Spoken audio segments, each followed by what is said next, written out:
ഇന്നത്തെ ദിവസത്തിന് വേറൊരു പ്രത്യേകതയുണ്ട്. ഞാൻ പെട്ടെന്ന് നോക്കിയപ്പോഴാണ് അത് അറിയുന്നത്. ഇന്ന് TNG പെട്ടെന്നൊരു മരിച്ചിട്ട് 8 ചിന്തനം വന്നോ? വർഷമായി. പെട്ടെന്നൊരു ചിന്തനം വന്നോ? TNG മരിച്ചിട്ട് 8 വർഷമാകുന്നു. ഇന്നാണോ? 8 വർഷമായി അല്ലേ? 8 വർഷമായി. നമുക്കൊക്കെ ഒരു സ്വകാര്യ നഷ്ടവും മാധ്യമപ്രവർത്തനത്തിന് ഒരു വലിയ നഷ്ടവും സംഭവിച്ച ദിവസമാണ്. 2016 ജനുവരി 30-നാണ് TNG മരിക്കുന്നത്. ജനുവരി 30 എനിക്ക് ഓർമ്മയുണ്ട്. അപ്പോൾ 8 വർഷം കടന്നു പോയിരിക്കും. 8 ഇയേഴ്സ്, 8 ലോങ് ഇയേഴ്സ്. TNGയുടെ അഭാവം എന്നെ ജേർണലിസത്തിലേക്ക് കൊണ്ടുവരുന്നതിൽ നിർണായകമായ റോളുണ്ട്. ജേർണലിസത്തിലേക്ക് വന്നു ഞാൻ ജേർണലിസം പഠിച്ചുകൊണ്ടിരിക്കുന്ന സമയത്ത് TNG ആണ് എന്നെ ഇൻ്റർവ്യൂ ബോർഡിൽ ആരൊക്കെയാണെന്നറിയോ? ബാബു സാറ്, TNG, പിന്നെ സക്കറിയുണ്ടോ? അല്ല നമ്മുടെ പോട്ടെ, മൂന്നാമത്തെ പേര് ഞാൻ പറയാം. ഇവരായിരുന്നു ഉണ്ടായിരുന്നത്. പിന്നെ നമ്മൾ സ്വാധീനിക്കപ്പെടുന്നത് കണ്ണാടിയാണല്ലോ. മലയാളത്തിൽ നമ്മൾ പിന്നെ മലയാളത്തിലെ ദേശീയ മാധ്യമ രംഗത്ത് ഏറ്റവും നല്ല വാർത്താധിഷ്ഠിത പരിപാടിയുടെ തുടക്കം കുറിക്കും NRS ബാബു കേട്ടോ. NRS ബാബു. ഓ ശരി. NRS ബാബു ഏഷ്യാനെറ്റിലായിരുന്നു. പക്ഷേ NRS ബാബുവിന് പുറത്തുനിന്ന് കൊണ്ടുവന്നല്ലേ. NRS Babu, Babu sir BRP എന്നൊരു അഡ്വൈസറാണല്ലോ. ഞാൻ പറഞ്ഞു വന്നത്, കണ്ണാടിയാണ് നമുക്ക് ആകെ കേരളത്തിലൊരു ദൃശ്യമാധ്യമത്തിൽ ഒരു ഏതെങ്കിലും തരത്തിൽ നമ്മളെ സ്വാധീനിക്കുന്ന ഒരു കാര്യം. ദേശീയ തലത്തിൽ അപ്പോൾ പ്രണവ് റോയ് വേൾഡ് ദിസ് വീക്കൊക്കെ കൊണ്ടുവന്നിരുന്നു. നമ്മൾ വലിയ രീതിയിൽ സ്വാധീനിക്കപ്പെട്ട് നിൽക്കുകയാണ്. മൈക്ക് പിടിച്ച് വർത്തമാനം പറയുക എന്നുള്ളതാണ് നമ്മുടെ ആഗ്രഹമായി മാറിയിട്ടുള്ളത്. പക്ഷേ കണ്ണാടിയാണ് പിന്നീട് നമ്മളെ അടുപ്പിക്കുന്നത്. അപ്പോൾ നമ്മൾ TNGയുടെ പിന്നാലെ പോകാനാണ് നോക്കുക. അപ്പോൾ TNG നമ്മളെ പിന്നാലെ കൊണ്ടുപോകുകയും ചെയ്യുന്നുണ്ട്. അപ്പോൾ പിന്നെ അത് സേഫായി. TNGയുടെ കണ്ണാടിക്ക് ഞാൻ ഒരുപാട് കാലം ശബ്ദം കൊടുത്തിട്ടുണ്ട്. 96 നമ്മൾ വരുമ്പം പുറത്തുനിന്നാണ് വാസുദേവനാണ് എൻ്റെ ശബ്ദം കൊടുത്തുകൊണ്ടിരുന്നത്. ഓൾ ഇന്ത്യ റേഡിയോയിൽ വർക്ക് ചെയ്തിരുന്ന വാസുദേവനാണ് എൻ്റെ ശബ്ദം കൊടുത്തുകൊണ്ടിരുന്നത്. കുറച്ച് കഴിഞ്ഞിട്ട് പിന്നെ എൻ്റെ ശബ്ദം ഉപയോഗിച്ചു. കുറേ കാലം ഞാൻ ഡൽഹിയിലേക്ക് പോകുന്നതിന് മുമ്പ് വരെ പിന്നൊരു ശബ്ദം നൽകിക്കൊണ്ടിരുന്നത് കണ്ണാടിക്ക്. അതൊരു വലിയ അനുഭവമായിരുന്നു.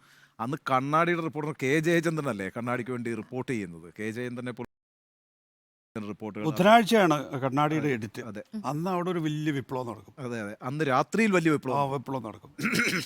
അത് എഡിറ്ററും TNG ആയിട്ടൊരു സംഘർഷം ഉണ്ടാവും. പിന്നെ TNG നീലൻ സാറുമായിട്ടൊരു സംഘർഷം ഉണ്ടാകും. വളരെ കണ്ണാടിക്ക് അന്ന് സ്റ്റോറി കൊടുത്തിട്ടുള്ള എല്ലാവരും അന്ന് രാത്രി ഉറങ്ങാതിരിക്കണം, റെഡി ആയിട്ട്. എനിക്ക് വളരെ സൗമ്യനായ സൗമ്യനാണ്. ആ ദിവസം മാത്രമേ ഉള്ളൂ പ്രശ്നം. ബാക്കി എല്ലാ സമയത്തും സൗമ്യനാണ്. ഈ ഒരു 2012 തൊട്ട് 16 വരെ ഒരു കാലഘട്ടത്തിൽ എനിക്ക് അദ്ദേഹമായിട്ട് അടുത്ത് ഇടപഴകാൻ പറ്റിയിട്ടുള്ളൂ. എനിക്ക് 2012 ഞാൻ ഏഷ്യനെറ്റിൽ ജോയിൻ ചെയ്യുന്നത്. സാറിന്റെ അടുത്തുനിന്ന് നേരെ പോയി അങ്ങോട്ട്. അപ്പോൾ അന്ന് ഇന്റർവ്യൂവിൽ ഗോകുമാർ സാറായിരുന്നു.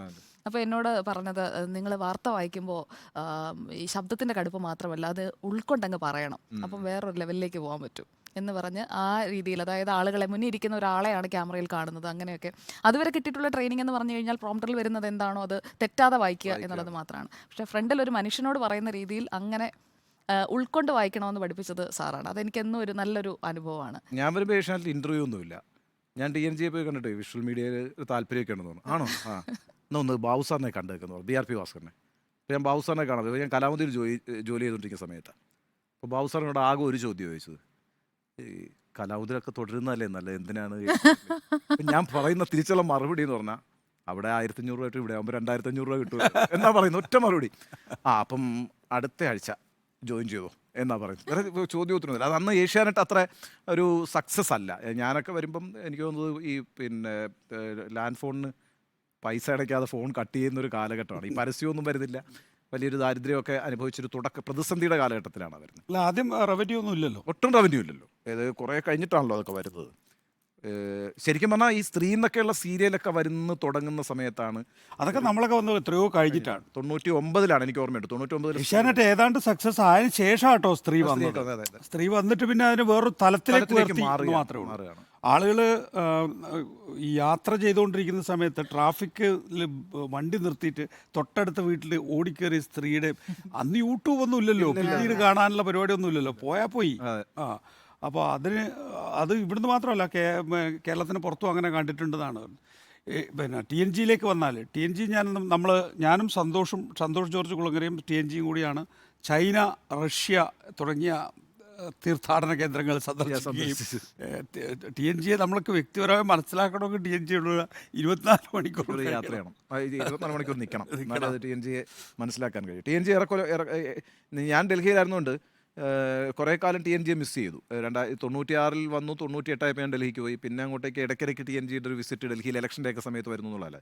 പക്ഷേ 2010 ഞാൻ ഡൽഹി വിട്ട് തിരിച്ചു വന്നതിന് ശേഷം 2011 അവസാനമാണ് ഞാൻ മാതൃഭൂമിയിലേക്ക് മാറുന്നത്.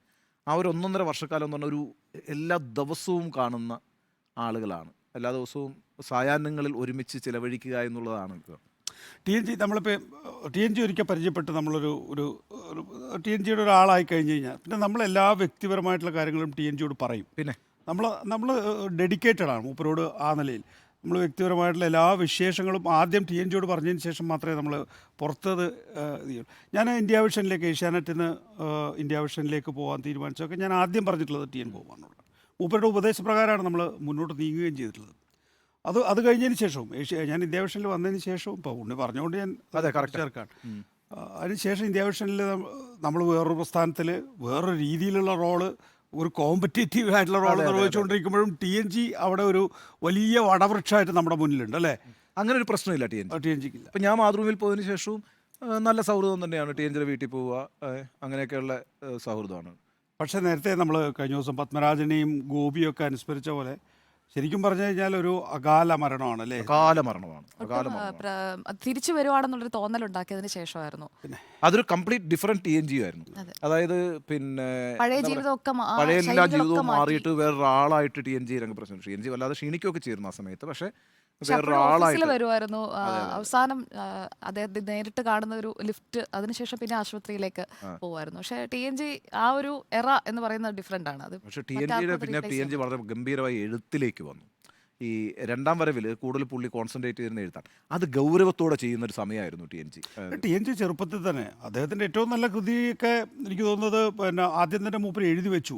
വളരെ ചെറുപ്പകാലത്ത് തന്നെ അദ്ദേഹത്തിൻ്റെതായിട്ടുള്ള ശുചീന്ദ്രരേഖകളൊക്കെ ഒരുപക്ഷെ ഇന്നും വായിക്കബിൾ ആയിട്ടുള്ള ശുചീന്ദ്രരേഖകൾ കലാവധിയാണ് പ്രസിദ്ധീകരിച്ചു തുടങ്ങുന്നത്. ആ സമയത്ത് ഞാൻ കലാവധിയിലാണ് ജോലി ചെയ്യുന്നത്. അപ്പോൾ ശുചീന്ദ്രരേഖകൾ വരുന്ന സമയത്തൊക്കെ ഭയങ്കര കോംപ്ലിക്കേറ്റഡ് ആയ കൈയക്ഷരമല്ലേ TNGയുടെ. വായിക്കാൻ എളുപ്പമേ അല്ല, വായിക്കാൻ തന്നെ പറ്റത്തില്ല. കാരണം പല അക്ഷരങ്ങളൊന്നും നമുക്ക് തിരിച്ചെടുക്കാൻ വലിയ പ്രയാസം. അത്ര അക്കാര്യത്തിൽ എനിക്ക് നികേഷ് സാറുമായിട്ട് രണ്ടുപേരും ഗോപകുമാർ സാർ എഴുതുന്നതും സ്പീഡിലാണ്. നികേഷ് സാറും അതുപോലെ തന്നെ സ്ക്രിബിളിംഗ് ആണ്. ഇങ്ങനെ പോകും. മതി, നമുക്ക് നമ്മൾ വായിച്ചാൽ മതിയല്ലോ. നോട്ട് നമ്മൾ വായിച്ചാൽ മതി. ഞാൻ ബുദ്ധിമുട്ടുന്ന